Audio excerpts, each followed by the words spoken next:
Ele era padre há mais de 3 décadas, e estava questionando sua fé na Eucaristia. Mas tudo mudou quando em uma missa, em que ele consagrava a hóstia santa, ela começou a sangrar em suas mãos. Se você gosta de histórias milagrosas e de se emocionar, curta, compartilhe e se inscreva em nosso canal, para não perder as próximas histórias. A hóstia pesava como chumbo entre os dedos de Padre Tomás. Era apenas um círculo de trigo não fermentado, fino como papel, leve como uma folha seca. Não deveria pesar nada. Mas naquela manhã de quarta-feira, enquanto erguia diante dos 17 fiéis que haviam comparecido à missa das 7, Padre Tomás sentiu como se estivesse levantando o peso de todas as suas mentiras. Este é o meu corpo, que será entregue por vós. As palavras saíram de sua boca como sempre saíam, automaticamente, perfeitamente pronunciadas, sem hesitação. 32 anos de sacerdócio haviam transformado a liturgia em reflexo condicionado. Ele podia celebrar uma missa inteira enquanto sua mente vagava por lugares completamente diferentes. E ultimamente, sua mente vagava por lugares muito escuros. Ele olhou para a hóstia que segurava. Branca, redonda, comum. Igual a milhões de outras hóstias que havia consagrado ao longo de 3 décadas. Igual a milhões que seriam consagradas naquele mesmo momento, em igrejas ao redor do mundo, por padres que, diferente dele, ainda acreditavam. Isso é realmente você, pensou ele, e o pensamento veio acompanhado de uma vergonha que o fez querer desaparecer. Você está realmente aqui? Ou eu passei minha vida inteira mentindo para essas pessoas? A congregação estava de cabeça baixa, em adoração. Nenhum deles sabia. Nenhum deles suspeitava que o homem diante do altar, vestido com os paramentos sagrados, pronunciando as palavras mais santas da liturgia católica, não acreditava mais em nada. Padre Tomás baixou a hóstia e continuou a missa. Como sempre fazia. Como vinha fazendo há 2 anos, desde que a dúvida havia se instalado em seu coração e se recusado a partir. Ele não nasceu cético. Muito pelo contrário. Tomás Ferreira de Almeida havia sido o mais devoto dos 7 filhos de uma família católica de Ouro Preto. Enquanto seus irmãos brincavam nas ruas de paralelepípedo da cidade histórica, ele passava horas na igreja de São Francisco de Assis, absorvendo a beleza barroca, sentindo que só podia descrever como a presença de Deus. Aos 10 anos, disse à mãe que seria padre. Ela chorou de alegria. Aos 18, entrou no seminário. Aos 26, foi ordenado. E por mais de 3 décadas, serviu com uma dedicação que inspirava todos ao seu redor. Padre Tomás era conhecido como o padre dos impossíveis. Não porque fizesse milagres, ele sempre foi humilde demais para reivindicar qualquer poder sobrenatural, mas porque nunca desistia de ninguém. O viciado que todos haviam abandonado, ele visitava no hospital. A família destruída por um crime, ele acompanhava por anos. O ateu militante que vinha provocar, ele recebia com café e paciência. Como você consegue? Perguntavam-lhe os padres mais jovens, exaustos pelo peso do ministério. Porque eu sei que ele está comigo, respondia Tomás. Não é força minha. É a força dele trabalhando através de mim. E ele acreditava nisso. Genuinamente acreditava. Até que deixou de acreditar. A crise começou de forma quase imperceptível, como uma rachadura em uma barragem. Primeiro, foram as perguntas. Perguntas que sempre haviam estado lá, mas que ele havia conseguido manter a distância com oração e fé. Por que Deus permitia tanto sofrimento? Por que crianças morriam de doenças terríveis enquanto criminosos viviam até os 90? Por que as orações de pessoas genuinamente santas às vezes não eram respondidas? Ele sabia as respostas teológicas. Tinha estudado Teodiceia, livre-arbítrio, mistério da fé. Mas conhecer as respostas intelectualmente e senti-las no coração eram coisas diferentes. Então veio o caso de Mariana.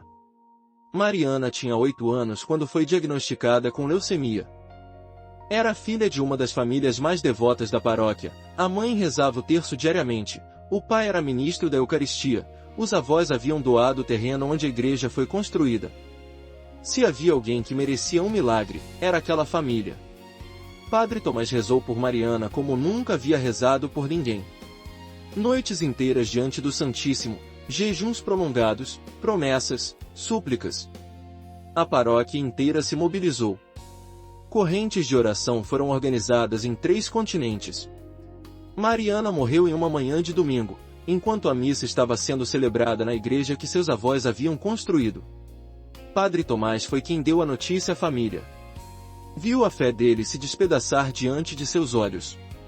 Ouviu a mãe gritar que Deus os havia abandonado. Viu o pai, o ministro da Eucaristia, arrancar o crucifixo do pescoço e jogá-lo no chão. E não teve nenhuma resposta para dar. Nenhuma palavra de conforto que não soasse vazia. Nenhuma explicação que fizesse sentido. Nenhuma certeza para oferecer, porque ele mesmo não tinha mais certeza de nada. A morte de Mariana foi a primeira rachadura. As que vieram depois a alargaram até que a barragem ruiu completamente. Nos 2 anos seguintes, Padre Tomás mergulhou em uma crise que manteve completamente escondida. Exteriormente, nada mudou. Ele continuava celebrando missas, ouvindo confissões, visitando doentes, aconselhando casais. Continuava sorrindo, pregando, sendo o padre dos impossíveis que todos conheciam e admiravam. Interiormente, estava se desintegrando. A oração, que um dia havia sido seu refúgio, tornou-se tortura. Ele se ajoelhava diante do Santíssimo e sentia nada. Apenas silêncio. Um silêncio tão absoluto que parecia zombar de suas décadas de fé. Você está aí? Perguntava ao vazio. Você alguma vez esteve? Nenhuma resposta.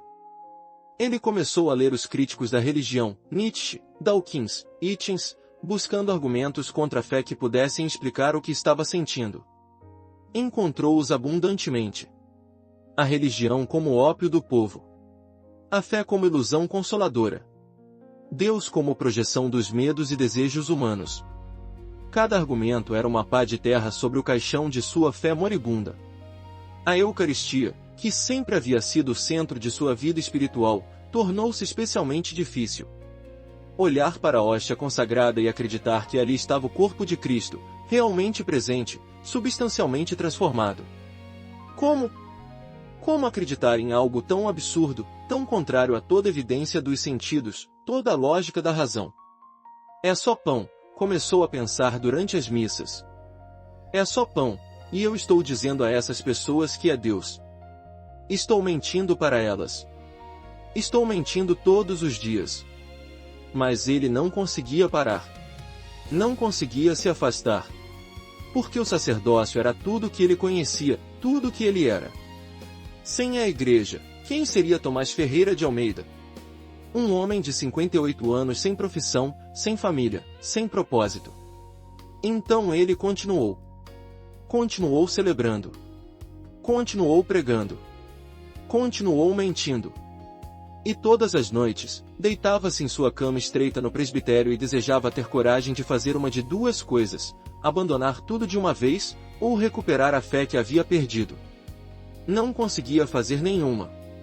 A manhã de 23 de março começou como qualquer outra. Padre Tomás acordou às 5h30, como sempre. Rezou as laudes, mecanicamente, sem sentir nada, como sempre. Tomou café preto e comeu uma fatia de pão com manteiga.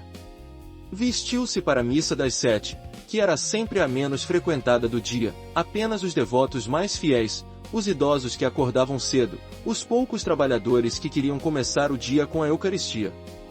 A igreja estava fria naquela manhã de outono. A calefação havia quebrado na semana anterior, e a diocese estava demorando para enviar alguém para consertar. Padre Tomás podia ver sua própria respiração enquanto preparava o altar. 17 pessoas compareceram. Ele as conhecia todas pelo nome. Dona Célia, viúva há 20 anos, que vinha à missa todo dia desde a morte do marido. Seu Antônio, aposentado, que oferecia cada comunhão pela saúde dos netos. Maria Helena, que trabalhava em uma padaria e sempre chegava com cheiro de pão fresco. Os outros eram igualmente familiares, igualmente devotos, igualmente confiantes no homem que estava prestes a consagrar o pão e o vinho. A missa começou. Padre Tomás se moveu pela liturgia como um autômato bem programado. As palavras saíam corretas, Os gestos eram precisos, nada em seu exterior traía o vazio em seu interior. E então chegou a consagração. Ele tomou a hóstia nas mãos. Pronunciou as palavras de sempre. Na noite em que ia ser entregue, ele tomou o pão, deu graças e o partiu, e o deu a seus discípulos, dizendo: Tomai, todos, e comei, isto é o meu corpo, que será entregado por vós. Ergueu a hóstia. A congregação baixou a cabeça. E então, algo aconteceu. Padre Tomás olhou para a hóstia em suas mãos, aquele círculo branco, fino, comum, e viu que não era mais branco. Era vermelho. Vermelho escuro, pulsante, vivo. Ele piscou. Devia ser uma alucinação. Cansaço, estresse, falta de sono. Sua mente pregando peças. Mas quando abriu os olhos, a hóstia ainda estava vermelha. E não apenas vermelha, estava sangrando. Gotas de sangue escorriam entre seus dedos, pingando sobre a toalha branca do altar, manchando o corporal de linho. Padre Tomás congelou. Suas mãos começaram a tremer. Seu coração disparou. Todo o treinamento de décadas, toda a compostura sacerdotal, evaporou em um instante. Não é possível, sussurrou ele, tão baixo que ninguém ouviu. Não é possível. A congregação ainda estava de cabeça baixa. Ninguém havia percebido nada. Ninguém via o que ele estava vendo. E então, o sangue que escorria da hóstia começou a se mover. Não para baixo, como a gravidade exigiria, mas para cima. Subindo pelo ar como se desafiasse as leis da física. Formando algo. Letras. Palavras.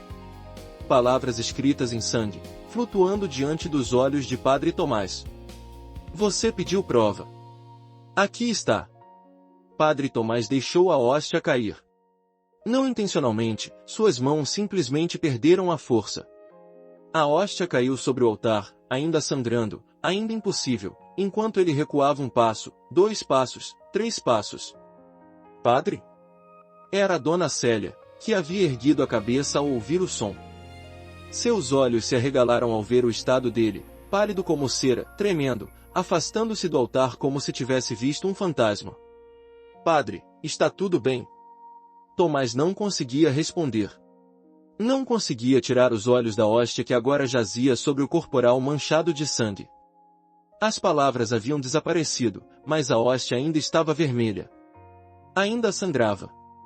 Os outros fiéis começaram a perceber que algo estava errado. Alguns se levantaram. Outros se aproximaram do altar. Meu Deus! Exclamou Maria Helena quando viu. A hóstia está sangrando. Houve um momento de silêncio absoluto. Depois, caos. Dona Célia caiu de joelhos, rezando em voz alta. Seu Antônio fez o sinal da cruz repetidamente. Uma mulher mais jovem pegou o celular e começou a filmar. Alguém correu para fora da igreja, gritando que precisava chamar mais gente. E Padre Tomás permaneceu ali, imóvel, incapaz de processar o que estava acontecendo. Não é possível, repetia para si mesmo. Não é possível. Não é possível. Mas era possível. Estava acontecendo. Diante dos seus olhos, diante de 17 testemunhas, a hóstia que ele havia consagrado sem fé estava sangrando como carne viva. A notícia se espalhou como fogo em palha seca. Em menos de 1 hora, a pequena igreja de Nossa Senhora da Consolação, em uma cidade do interior de Minas Gerais, estava cercada por centenas de pessoas. Em 2 horas, equipes de televisão começaram a chegar. Em 3 horas, o bispo da diocese estava no local, acompanhado de uma comitiva de padres, teólogos e especialistas. A hóstia foi recolhida com o máximo cuidado e colocada em um relicário. Ainda sangrava, lentamente, mas visivelmente. Os médicos presentes não conseguiam explicar. Os céticos gritavam fraude. Os fiéis choravam de emoção. E Padre Tomás foi levado para a sacristia, onde se sentou em uma cadeira e não conseguiu falar por quase 1 hora. Quando finalmente encontrou palavras, foi para confessar. Não seus pecados habituais, não as pequenas falhas do dia a dia. Confessou tudo. A dúvida que o consumia há 2 anos. A perda da fé. As missas celebradas sem acreditar. As mentiras que dizia todos os dias aos fiéis que confiavam nele. O bispo ouviu em silêncio, o rosto impassível. E então, concluiu Tomás, as lágrimas escorrendo livremente, eu ergui a hóstia pensando que era só pão.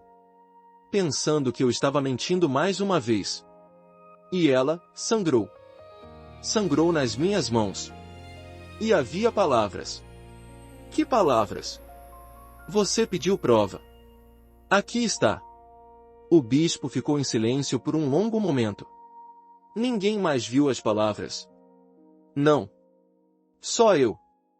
Os outros só viram o sangue. E você acredita que foi real? Que não foi uma alucinação, um colapso nervoso? Padre Tomás olhou para as próprias mãos. Ainda havia manchas de sangue nelas, sangue que os médicos haviam coletado amostras, que os cientistas analisariam, que o mundo inteiro questionaria e debateria.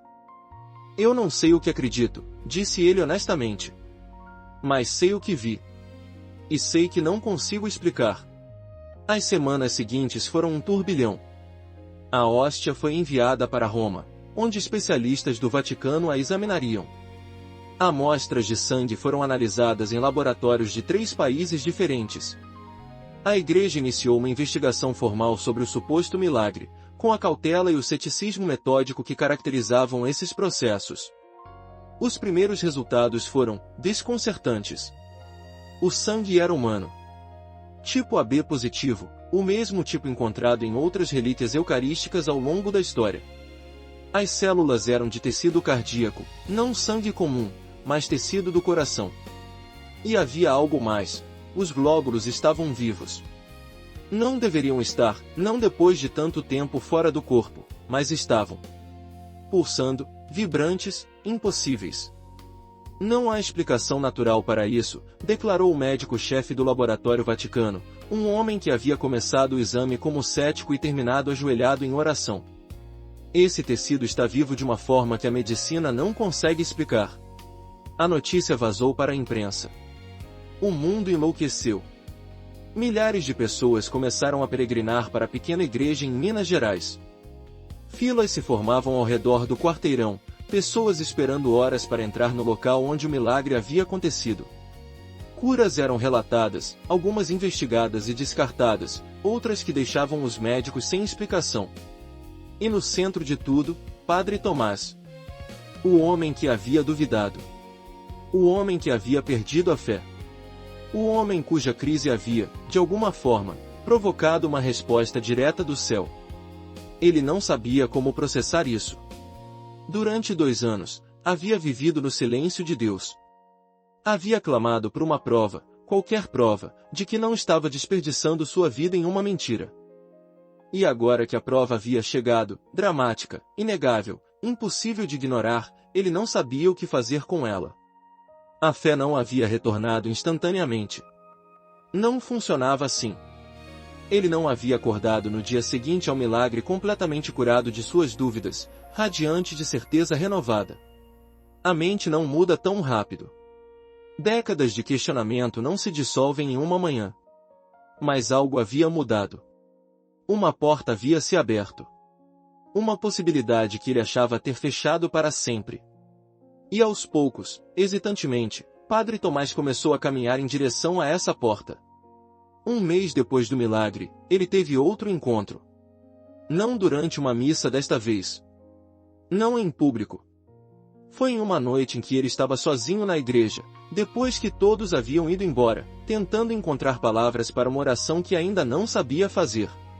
Ele estava ajoelhado diante do sacrário, o mesmo sacrário diante do qual havia passado tantas noites em silêncio, clamando por um Deus que parecia não responder. Mas desta vez, não estava clamando. Estava apenas presente. Esperando. Sem saber o que esperar. Por que eu? A pergunta escapou antes que ele pudesse contê-la. Uma pergunta que o atormentava desde aquela manhã no altar. De todas as pessoas no mundo, de todos os padres que celebram missa todos os dias com fé genuína, por que mostrar um milagre justamente para mim? O descrente? O mentiroso? o que não merecia nenhuma prova. O silêncio que se seguiu era diferente dos silêncios anteriores. Não era vazio. Estava carregado. Como se algo estivesse prestes a acontecer. E então, ele ouviu. Não uma voz audível, não palavras faladas no ar. Algo mais profundo, mais íntimo, uma comunicação direta com sua alma, uma presença que preenchia cada centímetro de seu ser. Justamente por isso. Tomás ergueu a cabeça, os olhos arregalados. Por que você duvidava? Por que você questionava? Por que você estava disposto a sacrificar sua vida inteira por uma verdade que não tinha mais certeza de existir? Você não era um mentiroso, Tomás. Era um homem honesto demais para fingir uma fé que havia perdido. Mas eu celebrava missas sem acreditar. Eu dizia às pessoas que o pão era seu corpo sabendo, achando, que era mentira. E cada vez que você fazia isso, seu coração se partia um pouco mais. Você não estava mentindo por conveniência. Estava mentindo porque não conseguia abandonar as pessoas que dependiam de você. Estava mentindo por amor. Lágrimas escorriam pelo rosto de Tomás agora. Eu queria acreditar. Eu queria tanto acreditar. Mas a dúvida era mais forte. A dúvida não é o oposto da fé, Tomás. É parte dela. Todos os santos tiveram momentos de dúvida. Teresa de Calcutá passou 50 anos em escuridão espiritual. João da Cruz descreveu a noite escura da alma como passagem necessária. Você não estava perdido. Estava sendo purificado. Purificado. De uma fé baseada em sentimentos. De uma certeza que dependia de experiências. Eu queria que você me escolhesse não porque sentia minha presença, mas apesar de não sentir. Queria que você confiasse não porque tinha provas, mas apesar de não ter. Mas eu não consegui. Eu falhei. Você não falhou. Você continuou. Dia após dia, missa após missa, mesmo achando que estava sozinho. Isso não é fracasso, Tomás. É a forma mais pura de fé que existe. Tomás soluçava agora, o corpo inteiro tremendo. Por que você não respondeu antes? Eu clamei por 2 anos. Por que o silêncio? A resposta veio suave, mas devastadora. Por que você precisava aprender que meu amor não depende de você me sentir? Precisava descobrir que eu estou presente mesmo quando pareço ausente. A prova que você pediu sempre esteve lá, em cada missa que celebrou, em cada hóstia que consagrou. Eu estava em suas mãos todos os dias. Você só não conseguia ver. E o milagre? O sangue? Por que agora? Por que você chegou ao limite? E por que há outros como você, milhares, milhões de outros, que estão lutando com as mesmas dúvidas? O milagre não foi apenas para você, Tomás. Foi para todos eles. Uma mensagem de que a Eucaristia é real.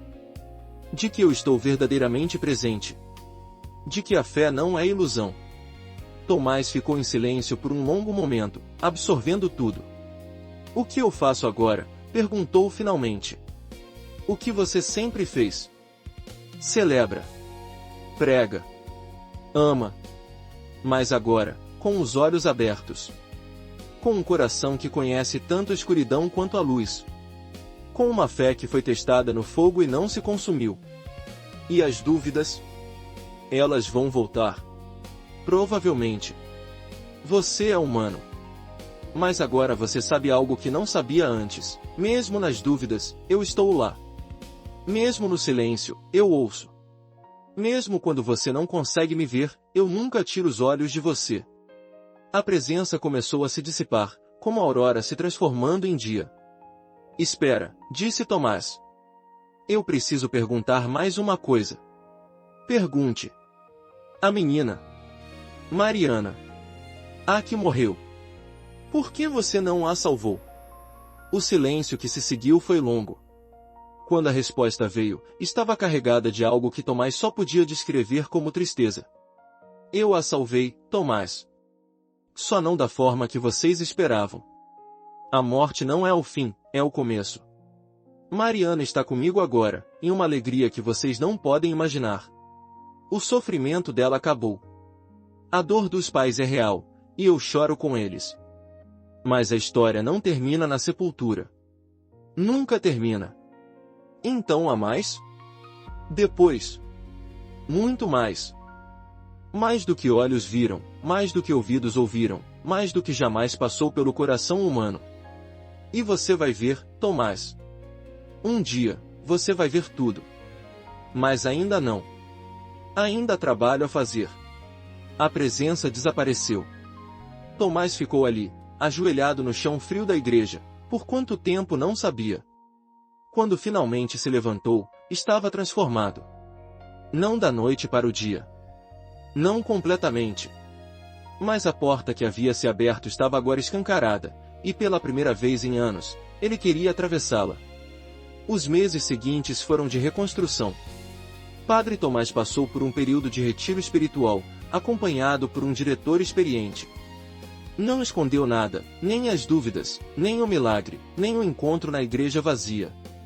Trabalhou suas feridas com a paciência de quem reconstrói uma casa devastada por tempestade. A fé que emergiu desse processo era diferente da que ele havia perdido. A fé de antes era como uma casa construída em areia, bela, mas vulnerável a qualquer vento mais forte.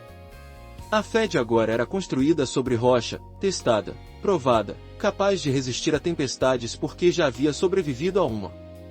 Ele não se tornou um padre que nunca duvidava. Isso seria impossível, e talvez nem desejável. As dúvidas ainda vinham, de tempos em tempos, como velhos conhecidos que apareciam para uma visita. Mas agora ele sabia como recebê-las, não com medo, não com desespero, mas com a tranquilidade de quem tem uma âncora que não se move. E ele começou a falar sobre isso. Não apenas sobre o milagre, embora falasse sobre isso também, mas sobre a dúvida. Sobre os 2 anos de escuridão. Sobre a noite da alma que tantos experimentam mas poucos têm coragem de admitir. Se você está duvidando, dizia ele em suas homilias, você não está sozinho. E não está perdido. Às vezes, a dúvida é o caminho que Deus usa para nos levar a uma fé mais profunda. Não tenha medo dela. Atravesse-a. Do outro lado, a luz. Suas palavras tocavam pessoas que nunca haviam sido tocadas antes. Céticos que entravam na igreja por curiosidade saíam com perguntas genuínas. Fiéis que carregavam dúvidas secretas encontravam coragem para enfrentá-las. Pessoas que haviam abandonado a igreja há anos começavam a voltar. Porque Padre Tomás falava uma linguagem que eles entendiam. A linguagem de quem esteve no vale da sombra da morte e encontrou, contra toda expectativa, um pastor que o guiou de volta à luz. A igreja formalmente reconheceu o milagre 5 anos depois. Após investigações exaustivas, médicas, teológicas, históricas, a Congregação para as Causas dos Santos declarou que o evento na igreja de Nossa Senhora da Consolação não tinha explicação natural e apresentava todos os sinais de autenticidade. A hóstia que sangrou foi colocada em um relicário especial e tornou-se objeto de veneração. Milhões de peregrinos visitavam o local todos os anos. Curas continuavam sendo relatadas e investigadas. O pequeno município do interior de Minas Gerais transformou-se em um dos principais centros de peregrinação eucarística do mundo. E Padre Tomás permaneceu ali. Não como celebridade ou figura pública, embora a fama inevitavelmente o cercasse. Mas como pastor. O mesmo pastor que sempre havia sido, visitando doentes, aconselhando aflitos, celebrando missas para quem quisesse participar. A única diferença era que agora, quando erguia a hóstia durante a consagração, não havia mais dúvida em seu coração. Não porque a dúvida fosse impossível, mas porque ela havia sido respondida da forma mais direta imaginável. Ele havia pedido prova, e a prova havia vindo. Em sangue. Em presença. Em palavras escritas no ar que só ele havia visto, mas que haviam mudado tudo. Este é o meu corpo, dizia ele todas as manhãs, e cada palavra era uma declaração de fé renovada. Uma fé que conhecia a escuridão. Uma fé que havia atravessado o vale.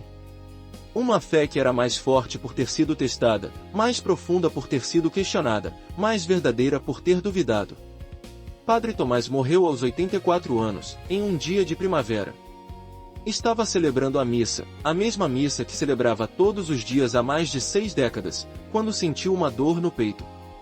Conseguiu terminar a consagração, erguer a hóstia uma última vez, pronunciar as palavras que haviam definido sua vida. Então caiu, ainda segurando o pão consagrado. Os médicos disseram que foi instantâneo. Que ele não sofreu.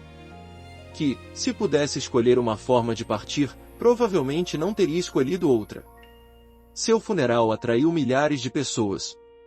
Cardeais, bispos, padres de todo o mundo vieram prestar homenagem. Mas os que realmente choraram sua perda foram os simples, os fiéis que ele havia acompanhado por décadas, os convertidos que ele havia guiado de volta à fé, os duvidosos que haviam encontrado em suas palavras permissão para questionar e força para acreditar. A homilia foi dada por um padre que Tomás havia orientado quando jovem, agora ele mesmo um homem idoso. Padre Tomás me ensinou muitas coisas ao longo dos anos, disse ele. Mas a mais importante foi esta: a fé não é a ausência de dúvida. É a escolha de acreditar apesar da dúvida. É olhar para o mistério da Eucaristia, pão que se torna corpo, vinho que se torna sangue, e dizer sim a mesmo quando a mente protesta. Padre Tomás passou 2 anos no escuro, e foi justamente no escuro que Deus o encontrou. Porque a luz brilha mais forte onde a escuridão é mais profunda. Ele fez uma pausa, olhando para o caixão coberto de flores. Padre Tomás pediu uma prova, e Deus lhe deu uma. Não para recompensá-lo ou condená-lo, mas para lembrar a todos nós de uma verdade que às vezes esquecemos: ele está presente. Na Eucaristia, na missa, em cada momento de nossas vidas. Mesmo quando não o sentimos. Mesmo quando duvidamos. Mesmo quando achamos que estamos completamente sozinhos. Ele se virou para a congregação. Se vocês estão duvidando hoje, saibam que estão em boa companhia. Os maiores santos tiveram suas noites escuras. E se vocês, como o Padre Tomás, continuarem caminhando apesar da escuridão, descobrirão o que ele descobriu, que do outro lado da dúvida há uma fé mais forte, mais profunda, mais verdadeira do que qualquer coisa que vocês poderiam ter imaginado. Na entrada da igreja de Nossa Senhora da Consolação, onde o milagre aconteceu, há uma placa instalada após a morte de Padre Tomás. Ela diz: aqui, em 23 de março, um padre que duvidava ergueu uma hóstia sem fé. E Cristo, em sua infinita misericórdia, respondeu. Não para condenar a dúvida, mas para transformá-la. Não para envergonhar o duvidoso, mas para salvá-lo. E abaixo, uma citação do próprio Padre Tomás. Eu pedi prova porque não conseguia mais acreditar. E Deus, ao invés de me rejeitar, me deu mais do que eu merecia. Não porque eu era digno, mas porque Ele é amor. E o amor não desiste de ninguém, nem mesmo dos que desistiram de si mesmos. E para os milhares que visitam aquela igreja todos os anos, os fiéis e os céticos, os devotos e os questionadores, os que creem e os que não conseguem crer, essas palavras são um lembrete. Um lembrete de que a dúvida não é o fim da fé. É, às vezes, o caminho para uma fé maior. E que Deus, em sua infinita paciência, está disposto a encontrar cada um de nós exatamente onde estamos, mesmo nos lugares mais escuros, mesmo nas noites mais longas. Porque Ele é real. Ele está presente. E Ele não desiste. Nunca.